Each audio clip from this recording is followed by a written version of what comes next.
Just waiting to make sure we're good. Wasn't supposed to drink that yet. Whoops. Guess I was thirsty. Okay, come on. Let's catch up here. Waiting for the old IG to show me we're live, and there we go. Hit go live on that. And I'm going to assume we're live on YouTube because I don't have it on the TV tonight because I got something else on the TV tonight. Let's just double check. Okay, enter YouTube, and looks like it's live there. So we're set. We should be firing on all cylinders. Stand by. This is the Okayest Hunter podcast. Never pass on shooter bucks, because that's just meat in the freezer. It's your tag, you hunt how you want. This is Okayest Hunter.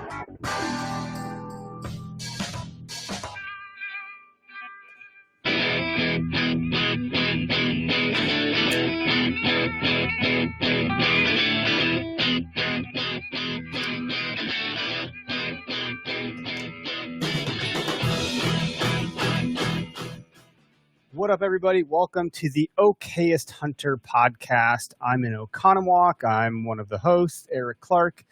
Typically, Greg Tubbs and Derek would be joining me, though Greg's been super duper busy. So hopefully we'll get more Greg Tubbs back in the studio in July, after July. And Derek is, he's not feeling well today. So I told him, don't come here. Just don't do that's a bad idea if you're not feeling good. Selflessly, I just want him to get better. Not selfishly, I don't want to get sick. A little bit of both, probably. Anywho, so we're brought to you by Nosler. I don't have anything super weird to say. Usually I have something awkward to say about Nosler. Not about them, but before I say Nosler, something weird comes out of my mouth, and then I remember I'm supposed to do normal stuff. Well, now it's getting weird anyway, so, there's that. We are brought to you by Nosler. Go to nosler.com, use code OHP, Okayest Hunter Podcast is what that stands for 20% off. And I don't know what you're shooting right now. I know there's like, is it 3-gun, 6-gun? See, I'm not part of the tactical realm. You'd probably, Jared with Powderhorn Podcast on the network would probably pistol whip me right now if he heard me talking. And he might be in here. He might try to pistol whip me through the screen. What I'm trying to say is I don't know what shooting activities you're involved in right now, but if you need ammunition, go there and buy it. And with our discount, you should be in pretty good shape. We're certainly quite a bit of ways from any sort of rifle hunting that we would do here in Wisconsin or even out west. But Nosler's your go-to shop. They have some great merch, though, also, and they have silencer, like cans, whatever you want to call them. So you could go do all that stuff there too. So I'll stop talking so I don't do any disservices. If you listen to other shows on the network, you'll hear some ads from Nosler as well. Those are a bit more composed and better thought out because they're not on the moment, and it's not me doing the talking. So that being said, you saw I have this great shirt on from Gerber Gear, and I have this great Gerber knife here. I also have one in my pocket. I've been having a really nice time using this multi-tool there that has a fire starter on it, which I used for camping.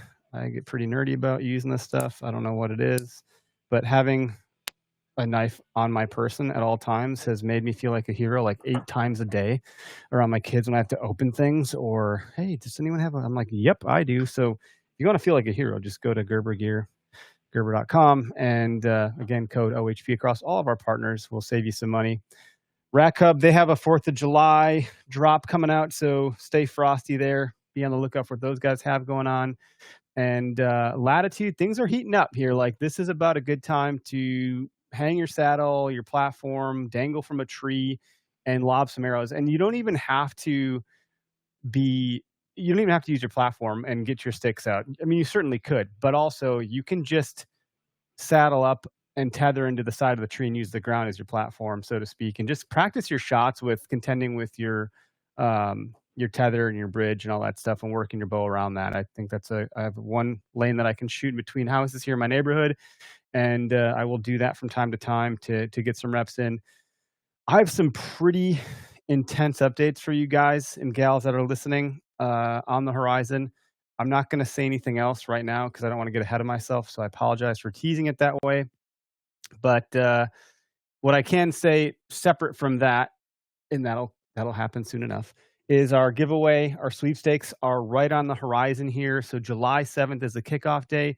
I think we have over $6,000 of product we're giving away, and the grand prize winner is going to get stacked full of a bunch of stuff. So the sweepstakes are live on our website, but you can't enter yet because it will not open up for entries until July 7th. So after the 4th of July holiday will be when that kicks off. We'll send out emails. There'll be a social post. Our partners will share that via email and share the social post. So we should be able to make a pretty good splash with that and take care of our listeners and everyone that's in our audience and following our socials. It's going to be a good time. Beyond that, Foam Fest is also on the horizon. So if you haven't registered yet and you're local-ish to the Midwest and you want to hang out with us for a day while we shoot foam and give away, again, more stuff, partnered right alongside Backcountry Hunters of Wisconsin, the Wisconsin chapter. We will be there with those guys and dual partnership, 50-50, doing that event at Horican Marsh Archers. So, yeah, that's all I can say there is go register. If you register before July 26th, you'll get a free t-shirt and a free tumbler. I don't think we have a cap on it. We're just trying to wait to see how many we have by that point. But yeah, we haven't done that before in the past. So excited about it. It's a one-time thing. You're not going to see that t-shirt again next year, and you're not going to see that tumbler again next year. And we haven't done it before. So you'll be the only ones to own that t-shirt and that tumbler. I think that's all I have for now. We do have a guest. I'm going to bring Dillon on here. I forgot to ask him how to pronounce his last name. I haven't practiced it in the mirror, so I'm probably going to get it wrong. Dillon, is it? Shit. Give it your best chance. And if you get it wrong, I'm out. I'm going to go hard. I'm going to go hard on the Deitz. Oh, so bad. So bad. It's not the worst I've ever heard. Usually it's Deitz. And it's like, come on, man. You're just being insulting at that point. You're close, dude. It's Deitz. Deitz, like mosquito spray. Yeah. Okay. Deet. Give me all the Deets. So do mosquitoes hate you then? Or is that like part of does it come with the territory with that last name or no? I'm still covered in mosquito bites from bear season. And that bear season ended 2 weeks ago. All right. Rock on. How did that go for you? How was bear season? We want to just get sad right off the rip. Yeah. Let's just sadden it up for everybody so they know what we're dealing with. Every bear season feels like an absolute grind. Because I don't know, have you ever hunted black bears before? Like I have not. No, I wish Greg and Derek were here because Derek has. I have not. All right. Well, you're welcome anytime in Montana. It's a pretty super affordable non-resident over-the-counter tag, actually. Maybe we set up that collaboration. I think that'd be a ton of fun. But bears don't operate like deer and elk do. You know, if you're in the right spot with deer and elk, in the morning and evening, you're probably going to see them. Bears just kind of do whatever they feel like that day. They're drama queens that way. So all the conditions can be perfect. You're in the spot, glassing for, 3 miles on the right slopes and the right grass and all of that, and just not see bears. And then go out 5 days later in the same spot and there's 5 bears. So your chances, I feel like every time you see a bear spot and stalk public land hunting, it's like, this might be my only chance this season. Mm-hmm. And end of April, went out to zero the rifle, shot a 0.24 inch group, and then put 5 shots on top of each other at 500 yards. And then 2 hours later, whiffed a bear at 380 yards. So that's how I started my season. It's just an absolute whiff on a great bear. And then wounded a bear from 700 yards. Shot looked perfect on video. Looked for 3 days, couldn't find him. I think I just missed him a couple inches too far forward. And then called in the bear of my dreams, called for 40 straight minutes. Giant cinnamon bear with, nice. There's like the blaze, like the small white patch. And then there's a super rare thing we call them tuxedo bears, where they're white from the chest to the belly. Okay. And this bear had that. And I called him into 80 yards. And by the time I saw him, he was already winding me and bolting. And then put a 1.5 mile long stock on a big bear, and 340 yards setting up to shoot. He started running for no reason, hit the fawn in distress call. He showed up 5 minutes later, 80 yards under me. He went into the alders and was coming up to me. I'm like, sweet, I'm going to shoot him at 20 feet. And then he disappeared, never saw him again. So it was an absolute grind of a bear season. That's for sure. Man, sorry you didn't get any. That's all right. You had some good opportunities. I mean, I feel like that's worth something in and of itself.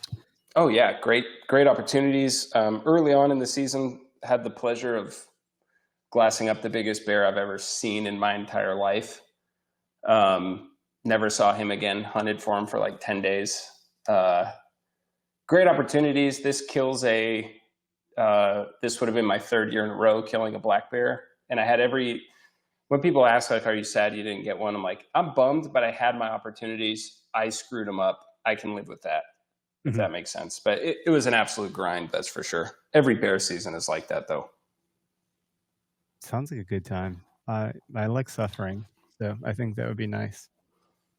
There's more meat on the bone in terms of his story when you have some sort of suffering involved, or like misery. The story is just better. Like, even not even a story you need to tell, but just one for yourself. Like, you have a different appreciation of the time you experienced outdoors when it was like rough. Oh yeah, man. And there's just something about hunting for bears that lends itself to that too, specifically. Like, obviously, everybody knows elk hunting is hard. I've built a brand around it.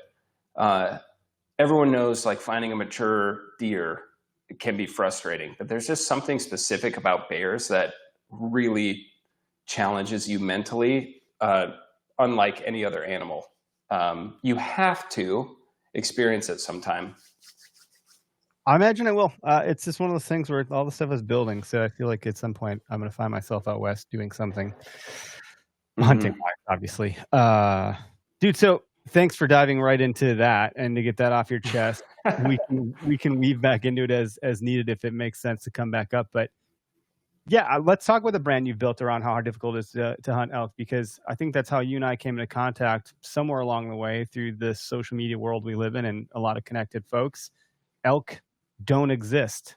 Let's talk about who you are and what that is to you, and where this all came about. Yeah, for sure. I've told this story a bunch, so I'll keep it kind of short. But for a long time, I was never trying to get into the industry or anything like that. But I've always been a video guy, always been a creative person. And when it came to hunting, I was just trying to pretend like I was some badass killer, as lame as that sounds. Like, I wanted to be, seen as like this great killer. And finally I just realized, like, dude, this isn't me, and it's making hunting less fun. And what's the point of hunting if you're not going to have fun doing it? So I just started making videos, making fun of myself for sucking at elk hunting, and just because I thought they were funny, and had a couple of them get big time views, at least in the hunting niche, And from the comments and stuff, what I realized is like, oh, sick. Like, the overwhelming vast majority of people feel like I do. Like, I'm not alone. This is amazing. And one of the first videos I ever made, I started it was like had like an infomercial vibe. And I just said, elk don't exist. And that phrase kind of stuck over the years, and turned it into a clothing company, and kind of the thing I'm most known for. And yeah, if you've ever tried to chase public land elk with a bow, especially in Northwest Montana where I live, it feels impossible sometimes. And yeah, it just became kind of this thing of attempting to unite hunters and give people a place to come where they don't have to pretend to be anything else. Like, we hunt because it's fun. Yes, we love the meat. Yes, we love the antlers. I've got a really nice stack of big whitetail bucks and a young bull over here that I'm pretty sure some of my whitetails outscore him. But just give them a place to, like, hey, hunting is fun. Let's not take ourselves too seriously. Elk hunting is really hard, and we can kind of try to get better together and commiserate together and just laugh at ourselves. And yeah, that's how the Elk Don't Exist kind of brand came about. And now I'm just trying to grow that and let other hunters know, and specifically brand new hunters know that this can be really intimidating, but anybody, any state can pick up a rifle or a bow and go try to get it done on public land. That's a good message, and commiserate's a fun word to use. And I think that's where there's a lot of alignment, I think, just naturally between the two brands, but also us as humans, like me and you, literally, let alone the brand themselves. You know, that self-deprecating humor, I don't know when people will get tired of it or when it will be fatigued. The pendulum does seem to swing. It's like, I've always thought of our brand when I think of the movie The Dark Knight, when he's like, why so serious? It's like, why are we so, just chill out. It's a freaking deer. Exactly. Yes. And I think what's cool is, like, you know, doing these videos for a couple of years, and then big brands come knocking and want to pay me money to represent their brand. And it's like, you do know what I'm about, right? Like, I don't kill much, if anything. And that's been cool to see even the industry kind of swing to that side of, like, I don't know, man. I say this all the time. Like, if you went and spent a day in Montana or Colorado, wherever you live, or even, you know, in the Midwest whitetail woods, or in the South in Georgia, if you've gone and spent a day outside trying to put meat in your freezer, and you leave that environment thinking that you're some big shot, I just don't understand that. I don't relate to it. I don't get it. Like, I have been nothing but humbled, even when I'm successful, you know? I think because it is so hard, that when you do it and you do it at a high caliber, I think there's this inherent feeding of the ego that can exist. And I've read the book Ego is the Enemy far too many times, where I'm continuously sweeping the floor of that. Like, you can't sweep the floor once of ego and think you're good to go forever. You have to sweep it again the next day and the next day and the next day. You have to constantly be challenging that, because at the end of the day, killing a big animal doesn't make you so important to the world that you're now a self-proclaimed badass. And Michael Waddell, we had him on the show a couple of years back, and I don't know if we'll ever have him on again. He's a big deal these days, and he was then. But he had said, hunting don't make you badass. It's badass that you get to hunt. And 100%, dude. I agree with that so much. Of course, he said it like, you know, he had that Southern drawl, like you just had some cornbread, but it's like, yeah, sure. It is badass. Like, if you can do those things, you probably are a badass. And there's some of those elite guys and gals that can get it done. And there is some reverence to that, and some, like, aspirational nature to it. I think we probably would want to find ourselves in some of those places. And that aspiration piece is great. But I think we're hanging at the bottom of the mountain at the beer tent, you know, fantasizing about being at the top of the mountain, knowing full well that we have a good dose of reality that we're not going to be up there. And nor that doesn't mean that we're not trying, or we're pretty comfortable with the skin that we live in, that it's okay that we're not up there. We're pretty happy right where we're at. If we get a chance to go up there, that'll be great. But you don't climb a mountain for the world to see you. You climb a mountain so you can see the world. And I think that paradigm is the general challenge that I think our counterculture brands face, is just trying to, like, go up current with that, or, you know, like, swim upstream against the grain of what I think a lot of people drool over. Yeah, there's more of us. I agree. There's more of the everyday guys and gals than there are the elite ones that can get it done at that high level, and nothing wrong with it. For sure, man. And I would say, like, the best hunters that I know, and whether they have Instagram pages or not, you know, I think of Jason Matzinger, is a killer of killers, my my good friend Brian Barney. I freaking adore Brian. Killer of killers, and one of the sweetest, most humble guys I've ever talked to. My buddy Stephen Drake. I mean, even Shed Crazy, one of my good buddies and kind of like a big brother to me on here. Cody Rich. I think of all these guys that, not even counting the ones that aren't on the internet, because we all know a guy that would never touch the internet, whose house is full of, it looks like a museum. You know, we all have that friend. But there's some of the greatest, most humble, funnest people to be around, people that I know. And so I think, like, I'm sure we both get hate. I don't know how anyone can hate on the Okayest Hunter brand. Like, I think what you guys are doing for years is some of the most important. It's so important for hunting, and I wanted to come out of the gate and commend you on that. I love what you guys are doing. Take all the compliments. I get pretty awkward, so I might just have to. Yeah, you need to fix that. You need to receive that, because what you guys are doing and is important for conservation. And I had a guy tell me that, you know, a good friend of mine who's well known in the industry and worked with a lot of good brands. He saw me at a bar randomly at a TAC event, and I knew who he was, but I didn't want to be weird and talk to him. He grabs my arm and says, "What you're doing is important for conservation. I don't want you to know that." And that kind of opened my eyes to, yes, I'm like funny and a self-proclaimed silly goose, and I try really hard, but it opened my eyes to like, oh, what Okayest Hunter is doing, and Shed Crazy and myself. It makes this whole world a lot less intimidating for new people to get into the sport. And that's something I don't take lightly. And I know you guys don't either. And I just love what you guys are doing and have for a long time. So I love you, dude. Yeah, I appreciate it. I love now you. You can feel awkward. Now you can feel awkward. I love you, man. I love you, Brohan. I love you, dude. This is the first time we've talked face to face. Says like goodbye.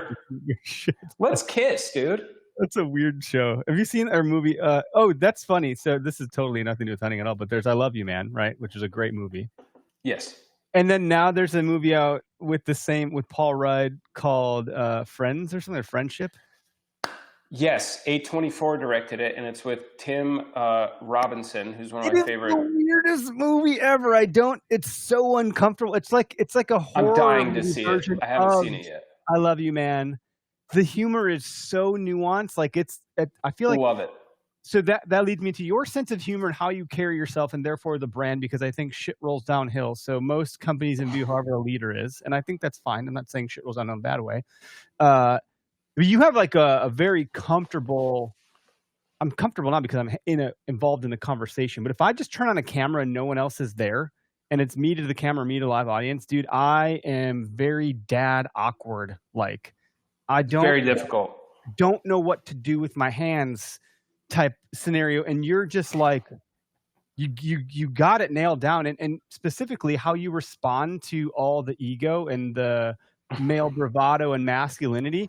Dude, cracks me up, because I try to like be really kind, and I'm like, I don't want to meet you on your level because fire with fire is not going to get us anywhere. I'll take the high road and just, try to like, maybe you don't know what you're talking about, and I'll give you the benefit of the doubt before I, go off and vent about how big of an asshole you are, and I'm going to punch you in the face. But online, I won't do that. And the way you carry yourself, because of the silly gooseness of it, it's really great, because you can take it and you can dish it out. It's pretty great to have that. Yeah, it's a, my 8-year-old son is big into comedy like I am. He's a student of the game. And he asked me the other day, like, Dad, how do I roast somebody? I'm like, son, you're not ready for the dark arts, because there's a couple rules to a good roast joke. You only roast the ones you love. Is number one.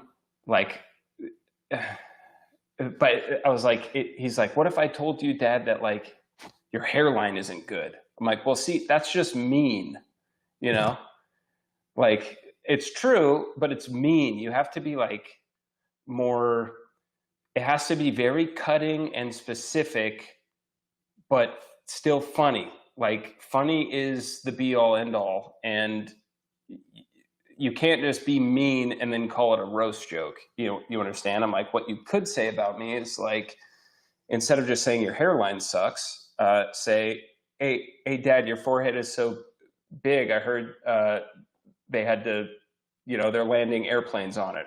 Something like that. Like, I heard air traffic control say there was a delay on the runway. You say something like that. So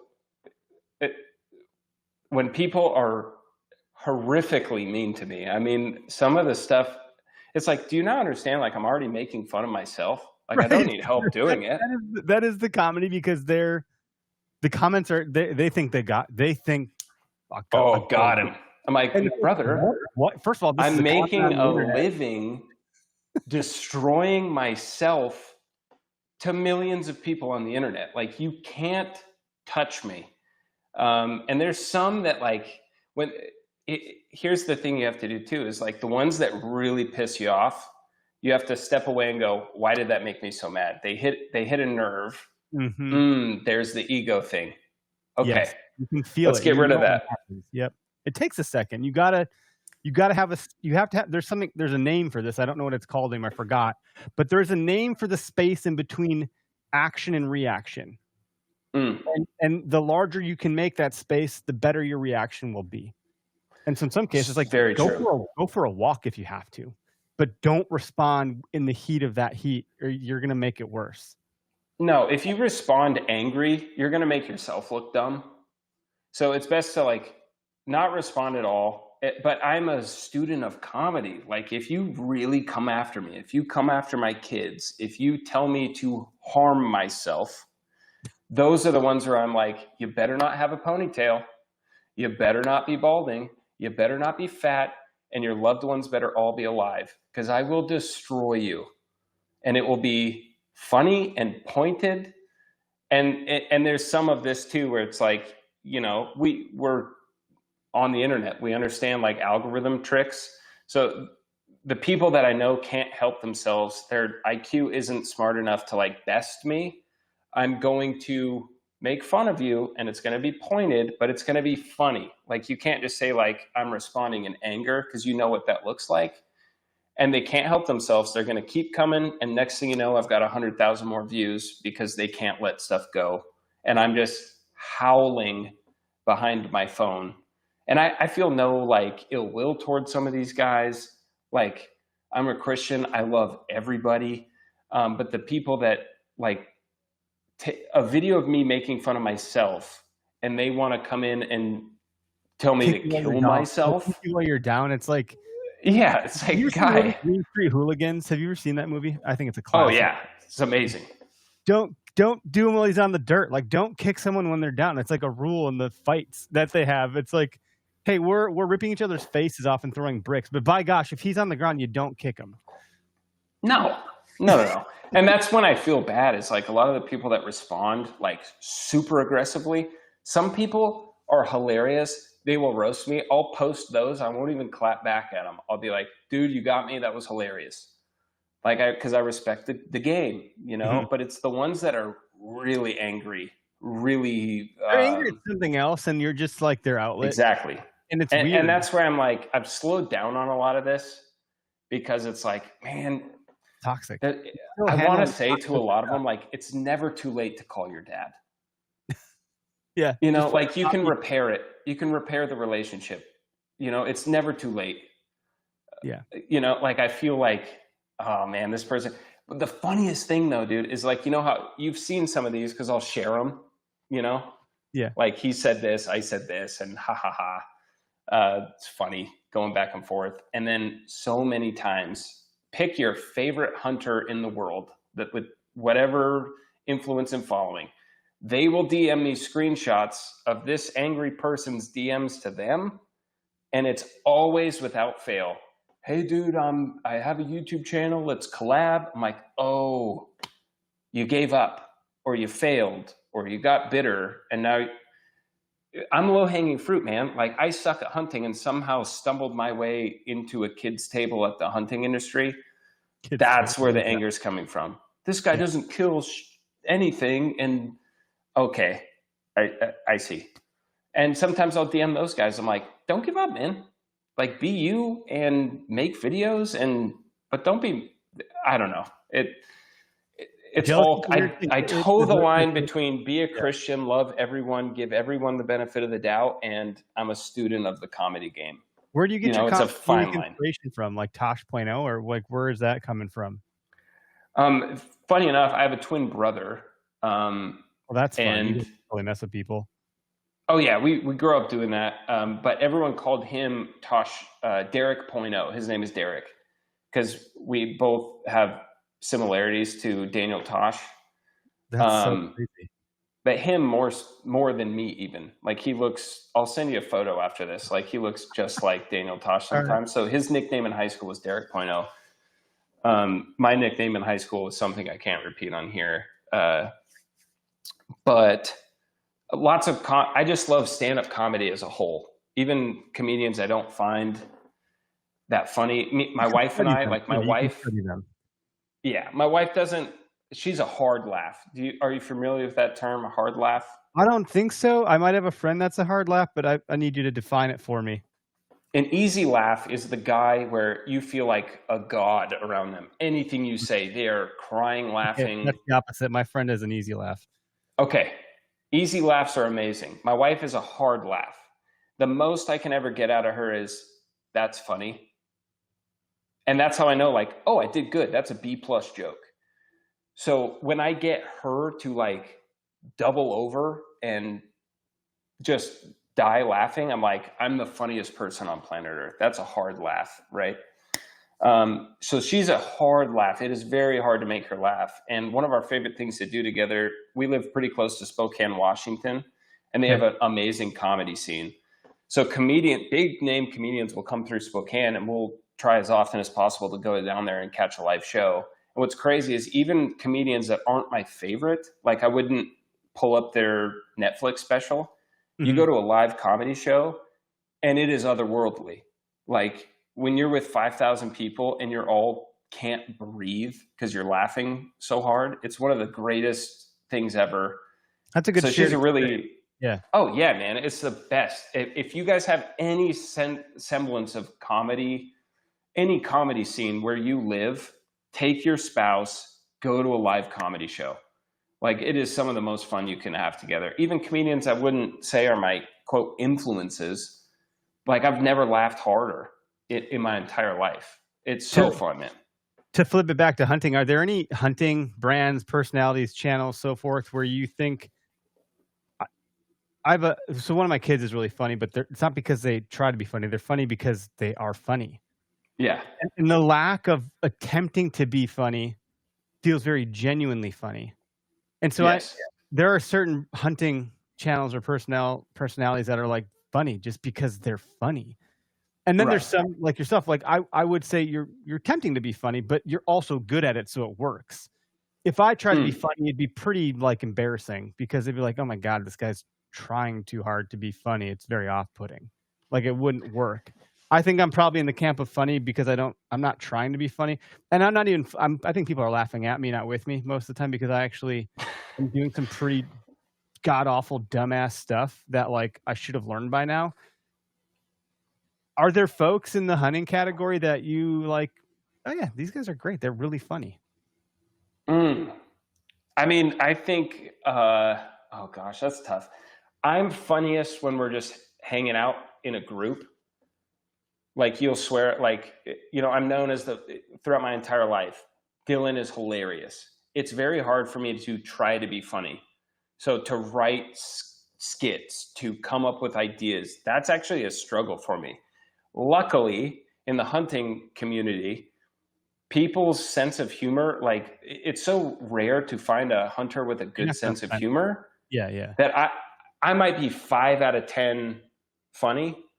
In the hunting space, I might be 8 out of 10 funny, if that makes sense. I'm way better just riffing with people. I'm good at, my favorite thing to do is, to find who's the hard laugh, who's got to stick up their butt a little bit, and slowly over the course of an evening and beers and playing poker, figure out how to absolutely crush them with a joke, that is so satisfying to me. I'm way better at that than I am writing comedy, if that makes sense. So That does. I get asked all the time, do stand up. I'm like, right? I would suck at stand up. Yeah, you know, that would be, dude, it'll be nerve wracking. You couldn't catch me dead doing that. But I'm 39 years old, and I'm very comfortable in my skin on this particular show because this is my element. I'm in my room drinking the bourbon, like I'm doing my thing, right? I love this stuff. And there was this at a number of employers, you do these like personality assessments. I think one of them is called a DISC assessment or something. I forget what all stands for, but essentially it plots your work self. It plots a point on this DISC assessment, and then it plots your actual self. And every employer I've ever had, except for the one I'm at now, my work self and my actual self were far away from each other, which tells me that I was very much not comfortable being me at work because I was using jargon and being professional and all that other shit. That's no longer the case now. That being said, I'm still, even if those things are plotted directly on top of each other, and I think that's the case here, I'm never full-blown Eric Clark. Like, I'm afraid to turn the volume up to 10. I'm probably always at like a 6 or a 7. And I don't know if people can handle me at a 10. I know that certain friends of mine know what 10 looks like, and they've seen it. I just wonder how super racist. Yeah, that's what it is. Actually, your camp's funny because like, and I like the gayness comes out because I don't know what it is. Yeah, buddy. And it's not. I'm not phobic to that at all. My brother-in-law is happily married to a man, and I was at his wedding, and he could probably kick my ass anyway. So like, I love him. He's a super great human, and I know a lot of other folks. So there's no judgment. It's not like that, but there's just like the camaraderie that comes around when we were talking in the beginning. Let's make out, and like that kind of stuff. Like I crank out weird humor stuff. Like I think Derek Melkor, the other host of this podcast, called me the other day, and he answered the phone. Or maybe I called him, and he's like, "Oh." I'm like, "Did your balls just drop?" Like I didn't even say hi yet. You're like, just right to it. You know, he's like, "Oh, I don't know what that was all about." And that I don't know if that's humor or what that is, but there's a comfortability you get when you get to know people well, and you can get to know people really well in extreme environments like being in the backcountry or hunting. And then that vibe is very different. So then there's a different sense of humor. And I think, I don't know, maybe we're similar this way. First of all, I have ADD, undiagnosed probably. And the things that will come out of my mouth, I don't have enough sense to like understand what sort of negative impact that's going to have on a scenario. So like usually, there's a lot of regret and things that I'll say. So then I'm like, I've learned to just not say stuff anymore by and large, unless I'm with that comfortable group. But the humor that exists in deer camp, it generally revolves around poking fun at buddies, you know? Yes. I don't know what that is, but that's a big part of deer camp. And I think some folks feel like online, you can't say that anymore. And that's probably true. Like you probably do want to save that for at the cabin, you know, kind of what happens at deer camp stays at deer camp. Like maybe you don't tell that joke out in public. That's probably not a good idea, but you should be able to wear that skin and be that version of yourself from time to time. That's probably what I think elk camp or deer camp or turkey camp or duck camp or fish camp, all those different camps where you're hanging out with the boys and your crowd. I think you can kind of let your guard down that way. Dude, I agree 1,000%. And there's something about hunting that allows, who is Eric Clark truly? Who is Dillon Deitz truly? Like, there's an old saying. I'm a big golfer too. If you want to get to know someone, play a round of golf with them. I think it's the same is true for hunting. You know, maybe way more than golf. You know, it's like, how is Eric Clark going to respond when things don't go his way, and when they don't go his way for 5 straight days? There's just something about it, like all the professional bullshit and everything else and masks we wear on a day-to-day basis. If you hunt with someone long enough, those have to go away. How are they going to respond to critique? How are they going to respond to getting roasted at night in the camp? There's something so pure about hunting with people that makes you take whatever mask you wear off. It's such a vulnerable thing. And I think that's why, the saying goes, it's harder to find a spouse than it is to find a good hunting buddy. Well, yeah, that rings true. When you're in the dating pool, you're typically putting your best foot forward. You're wearing the clothes you feel the most comfortable, think you look the best in. You're going to the places you think are gonna like show off certain like identity traits that you have. Like, yes. I like this music. I'm gonna make sure that that's what's playing on my playlist. I'm gonna go to this restaurant, order this food because it's not messy. And then in the reality, it's like, well, I really wanted the fucking burger, but like that was a picture. They had a fried egg on it, and I probably wasn't going to eat that in front of you. Also, like these pants are too tight. I'd rather just wear it with like a hair tie in the button because I need my belly to hang out a little bit, and all that stuff. And by the way, I also like heavy metal, and I wasn't going to play that in front of you.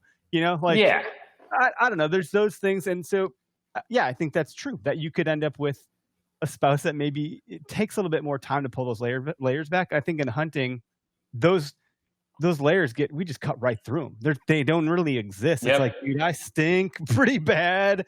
We've been sweating in this disgusting marsh going through this shit. You saw me freak the fuck out because my boot fell off and now my foot's frozen.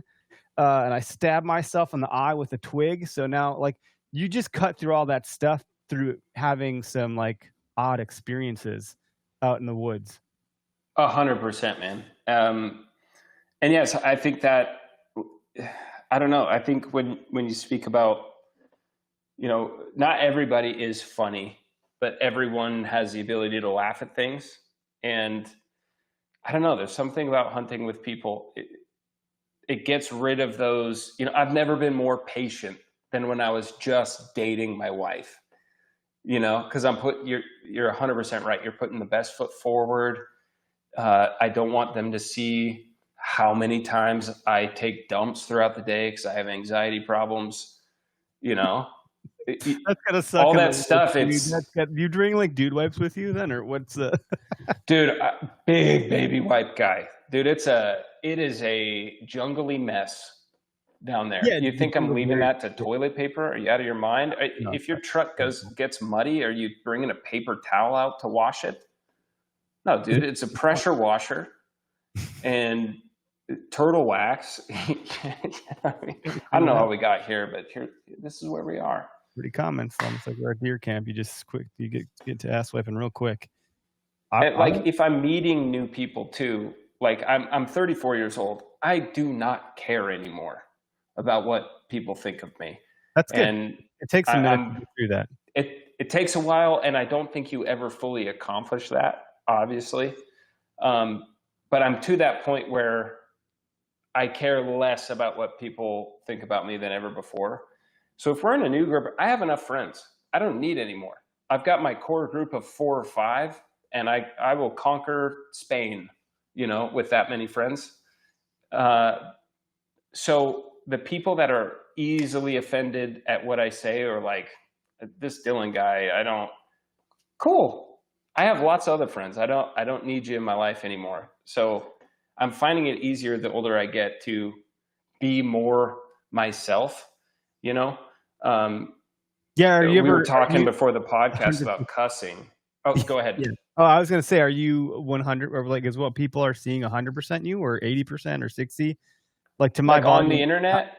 Yeah. Yeah, I would say so. I would say, and my closest friends will tell me more of this. Like my pastor, he's one of the most prolific public speakers, I think, in Christendom today. Big following, preaches all over the world. One of my favorite people of all time. And I had some family members, I cuss in jokes sometime when I feel like it serves the joke. And I love Jesus. I've been following him since 2009. He's changed everything about who I am. But there was such a long period of time where, I was in vocational ministry for a decade. I was preaching all over. all that stuff. And I was the same person in my mind and in my thoughts, but I would limit how I acted because I wanted to be seen as some spiritual giant, if that makes sense. Mm-hmm. And so when I finally started, it was like, that's a mask in and of itself. Like, I'm taking that off. Like, I still love Jesus and I pray every single day and I read my Bible. I go to church, I serve, like I do all the right things, and I'm still desperate for God's presence. The only difference now is like I cuss and I don't care who's offended by it because I don't think it's that big of a deal personally. Now there's a wisdom component to that of like, I'm not going to cuss around the 80-year-old lady who's deeply offended by that and whatever. So when certain family members came to me about the stuff I was doing online of like, you've backslidden, like you've renounced Jesus. I'm like, no, I feel like I'm closer to God than I've ever been because I'm finally being honest. Like, this is how I talk, and I'm open to him changing how I talk and the jokes I make. And he has done that over the years. But what's like better, me pretending to be something I'm not, or me saying, this is who I am, and I'm trying to follow Jesus, and I'm also a silly goose, and I'm waiting for Jesus and the Holy Spirit to align those things. And, I would argue I'm in such a better place just being more myself than ever. And my pastor, who I wouldn't expect to like what I'm doing online, he follows me. He's very keen to what I'm doing. And when my family, my close family, is saying like, you're so wrong to do this, you're so off base, this isn't you, all this stuff. And then he pulls me aside after a Sunday and goes, I just wanted to let you know how proud I am of you. I feel like I'm finally seeing Dillon for the first time. How can I support you? I'm praying for you. Like, that means more to me than anything else. So yeah, dude, if I have to say shit or fuck, sorry, I know we talked about not cussing, but this is for a point. Okay. Get ready to mute. Here we go. I'm gonna rip a bunch of them off here. No, it's gone. It's fine. We have a bleep button. I don't know where it is. But this is for context is everything, right? If I do that because I think, to be honest, it's funnier if I say that. Sometimes it's funnier if I say gosh darn frick. Yeah, you're right. Yep. Sometimes that's funnier. If I'm serving a joke, I'm not saying F you. I'm not saying F this. It's just language. And God calls his people in the Old Testament whores all the time. And I think that's the funniest thing ever. But the second I call my wife that, then I'm in trouble. Oh, dude, that's great. I just joined a Bible study with some good pals. And so it's all very new to me, to be quite frank. I was raised Catholic. Oh, I have a degree in this stuff, brother. Send me your questions. Yeah, I have all of the questions. Like, I'm just trying to even come to understand Old Testament, New Testament. I didn't realize there's all sorts of books in the Bible. I love that, dude. When I went to Bible college, there's so much I don't know how to speak about it. And much like if I remember we've had a few episodes where we've talked to new deer hunters, and you can sense the discomfort to a degree of them not knowing the right word to use. Yes. Among people that are versed in the dialect. They're like deers, they're not sure if it's a basket rack or they don't even know that it's inches. They're like, oh, it was a 10-pointer. They just speak different.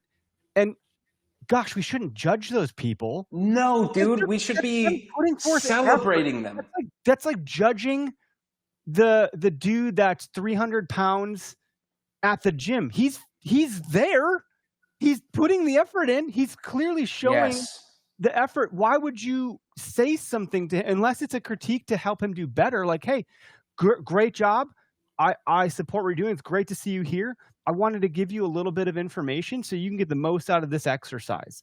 Versus, oh my God, what are you doing here? You're doing it wrong. He'll never come back. And I'm seeing this in the a little bit of the Christianity thing. I'm like, am I getting gatekeeped from God, from people that are like telling me that's not what the Bible says? I'm like, bitch, I'm reading the Bible right now to try to figure out what it says. Yeah, let me learn it. Like, nature and hunting is the vehicle that has brought me to God. And Wow. we made a post about if you ever watch the woods wake up, you've been to church. Now, I don't literally mean that. It's a metaphor. It's a metaphor. Right. Right. You want to take it literal, fine. But they're like, well, bro, that's not actually church. I'm like, Settle I down, know. And Scott. they're like, you're not a Christian. If that, I'm like, well, okay. These are weird debates, and this is an interesting topic because we've never really gotten into this on the show before. But I have like bounced around wanting to quench my thirst with the Holy Spirit and with Jesus and God, and like I've asked Jesus to live through me. I've invited him in. I've like gone through that a different time in life, but now I want to learn the mechanics. It's like I can understand. I hear the notes in the music, but I don't know how to read the music. I actually want to understand what it is I'm hearing now. You know what I mean? If that's the analogy that I want to use. So that's kind of where I'm at. So yeah, it sounds like we could connect over that. And hunting and God and religion, it's a pretty tightly knit thing because most hunters tend to be, this isn't entirely true, more right-leaning and conservative, and therefore God-fearing and Christian, so to speak, or whatever religion you practice. In the West, it's a ton of Mormons. Sure, yeah, Utah. Yeah, but religion, all that stuff, yes. So fun topic. I don't know where to go with it because I'm not an expert on it, and certainly apparently you can strike nerves with people with this stuff, and that's not the goal here. Yes. But to learn that about you, so that's all. So I come from the church world, like full-time professional vocational ministry, as in I'm employed by a church, I'm working at a church, a full decade in that. I went to Bible college. I have studied every single verse in the Bible over the course of several years, Greek, Hebrew, commentaries, different theological discussions from all ends of the spectrum, all of that stuff. That's my background. And I did not know that. Or maybe I didn't. I forgot. I apologize. Oh, no. I don't. Most people don't know that. It's not something here's my degree in theology or whatever, but it kind of has set the foundation for my entire life. Mm-hmm. And one thing, like if you read the Bible, who was Jesus the harshest to when he flipped over tables? The one example of Jesus, being really harsh. Who did he say the harshest? You brood of vipers. Like, what a line. He said the harshest things to the religious elite of the day that were so hung up on the law, the Old Testament, rather, the Pentateuch, as the Jews called it.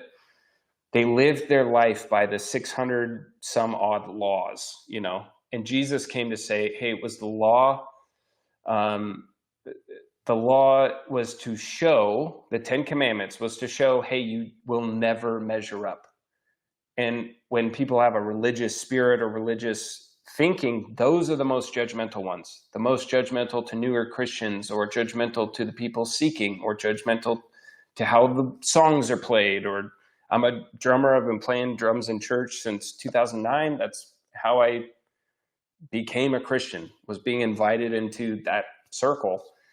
And some of the most horrific things that have been said to me were by Christians with this like religious spirit. And I think they mean well, but that judgmental, harsh, it's like, you're putting that on me. You don't, it's very much someone's putting something on you because you're not conforming to the way they're seeing the world. Correct. Which is, and hunters do that too. And there's such a weird parallel. That's the way that I do it. And that doesn't therefore then mean that that's the way that I ought to do it. That's just not, that's not what it means. And good for you, dude. I'm glad that works for you. I'm going to do it this way. Yeah. We're engaged in the same activity, different ways. We should appreciate. We're all fighting for public lands. Yes. We're on the same team. Yeah.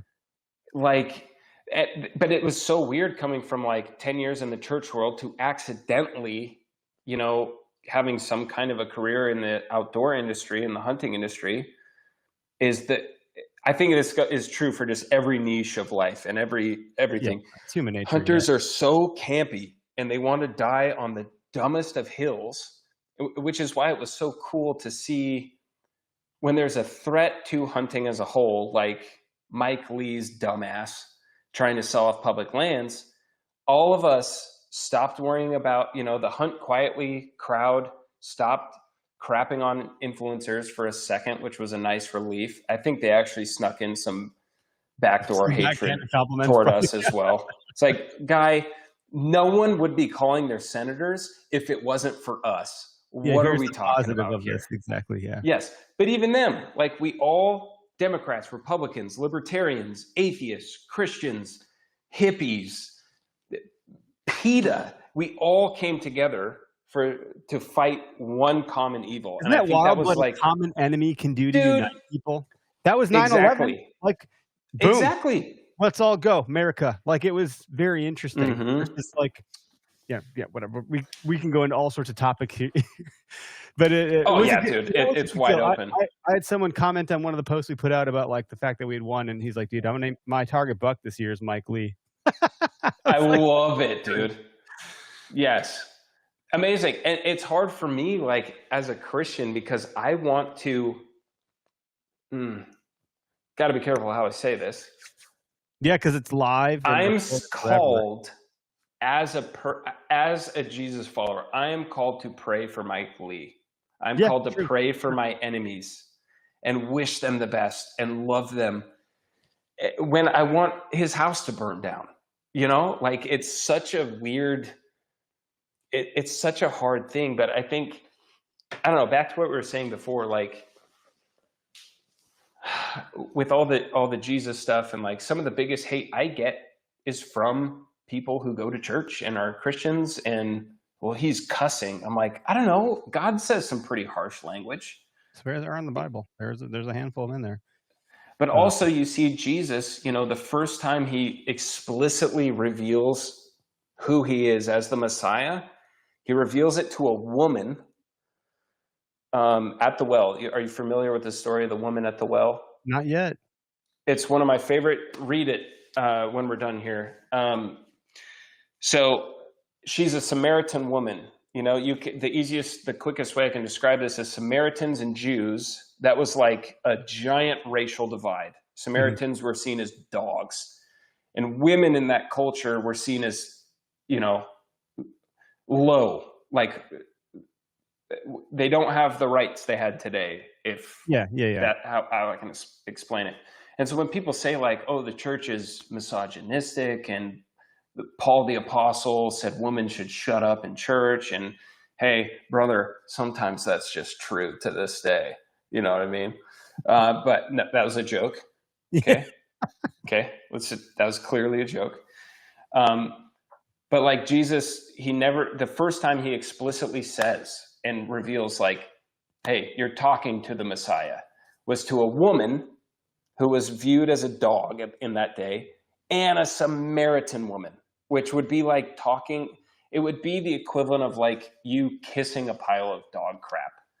Like, that's how it would be seen back then. And like, that's the Jesus I follow, is the guy who came to fulfill the law, to show, hey, all the 10 commandments were to point toward, you'll never be able to be good enough in and of yourself.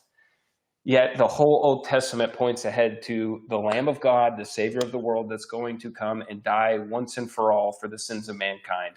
And the first time he says, I'm the Messiah, is to that Samaritan woman at the well.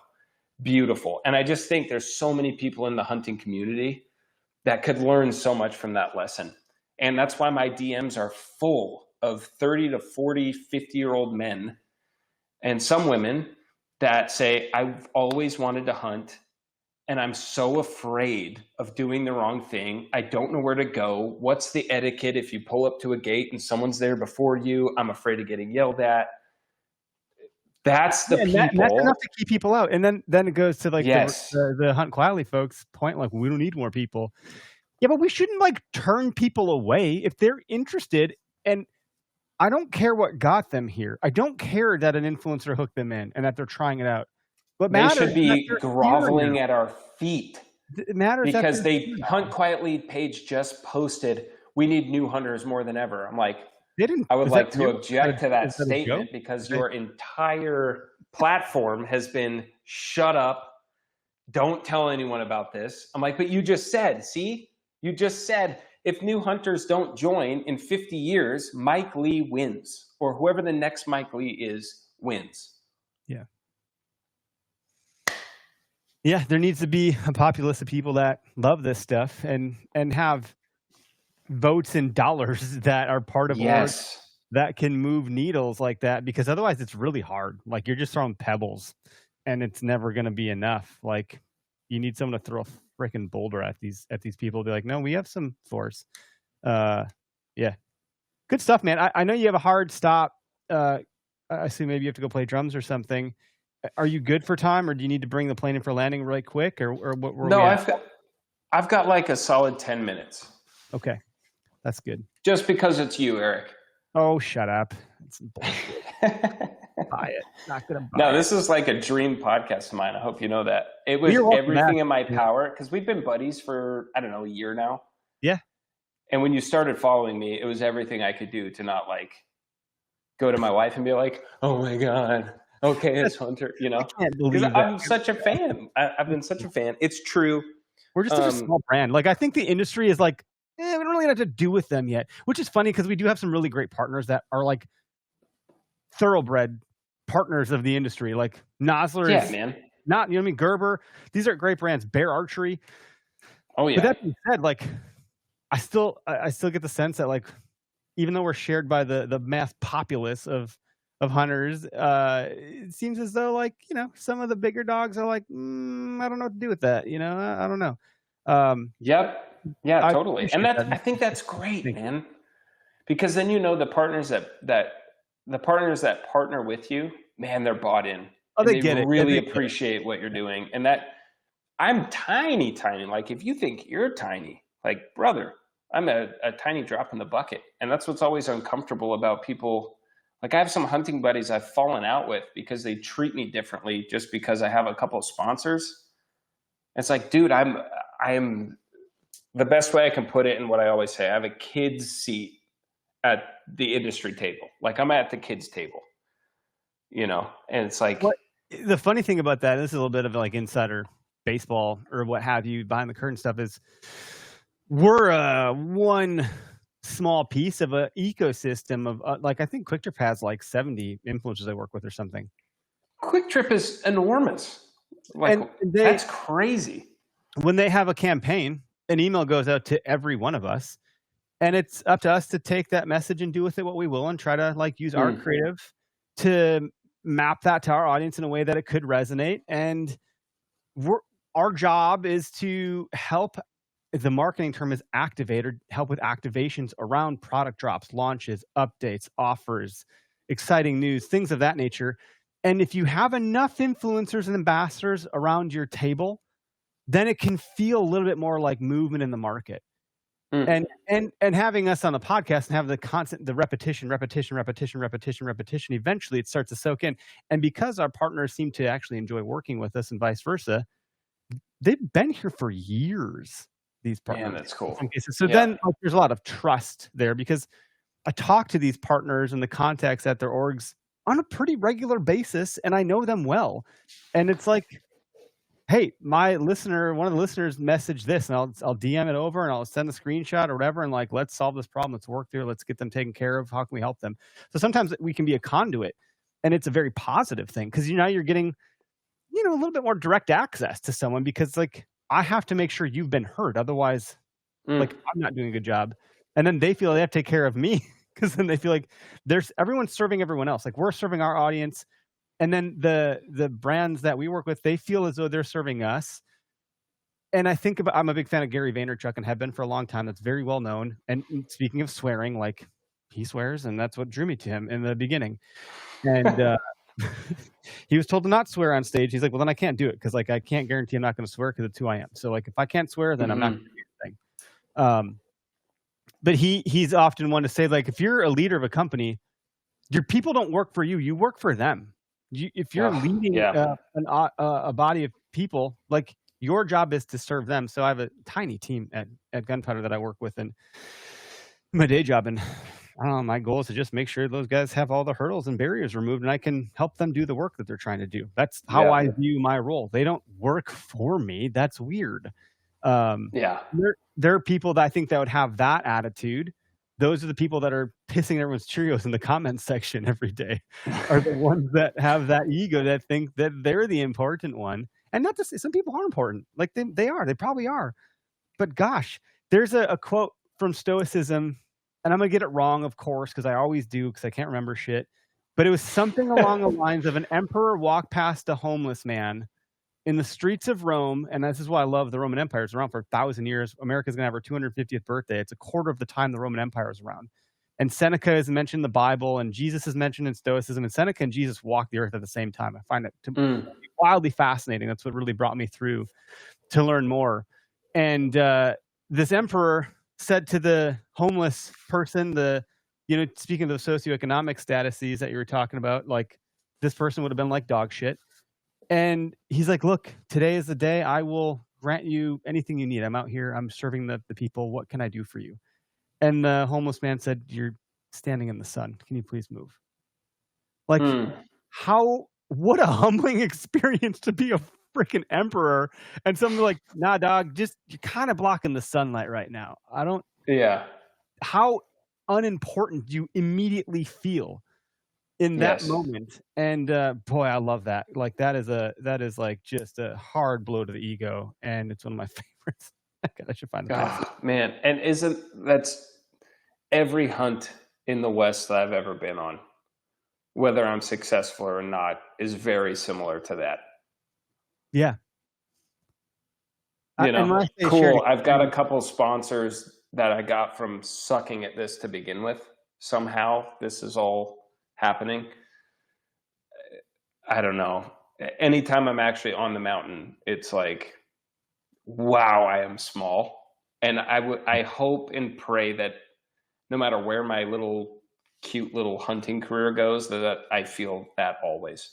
Yeah, same. Of just being, I am so small. How can I point out the best in others? How can I get new hunters into the sport? How can I get closer to God through this? And if a living comes through that, wow, it's far more than I deserve. Yeah, definitely more. That's a great way to put it. That shared experience you talked about, going to a comedy club with your wife, I would akin that to the shared experience we have as hunters that enjoy our public lands and chasing the clear that we chase. Yep. When I say shared experience, it's shared through history because our ancestors did it, and it's shared with generations that have yet to come. And that shared experience, once we have that experience, it is shared across humanity. And that should be enough, as proven by the recent public land stuff in that bill that Mike Lee had in there that we got removed. That is like a really important thing. Less about because it got removed in my mind, although that's important, but more to show that we were able to come together for a short time. And it was beautiful. Siblings, dude. Like my kids will get along for a hot minute, and it's glorious when they do. It's like, oh my God, this is so amazing. They're getting along. God bless that 10 minutes of the day. Just a matter of time before they're at each other's throats. Like it, nothing stays as is, and it will continue to morph and change. And so, like, yeah, we were all pals for a minute there, but everyone's going to go back to their thing. So they're going to go back to their camps and their Kuyu or their camo Kuyu Sitka wars, and it's all good and fun. But I would challenge anyone listening, if you actually care what another grown man is putting on their body, you might be gay, and that's fine. We've said this. We don't care. No judgment. If you care how flat or curved someone's hat is, hey, you got to do some self-reflecting there. Yeah, you're actually implicating yourself into the situation. Yeah, dude. You're implicit. Can you believe that he wore that? That's how I read that.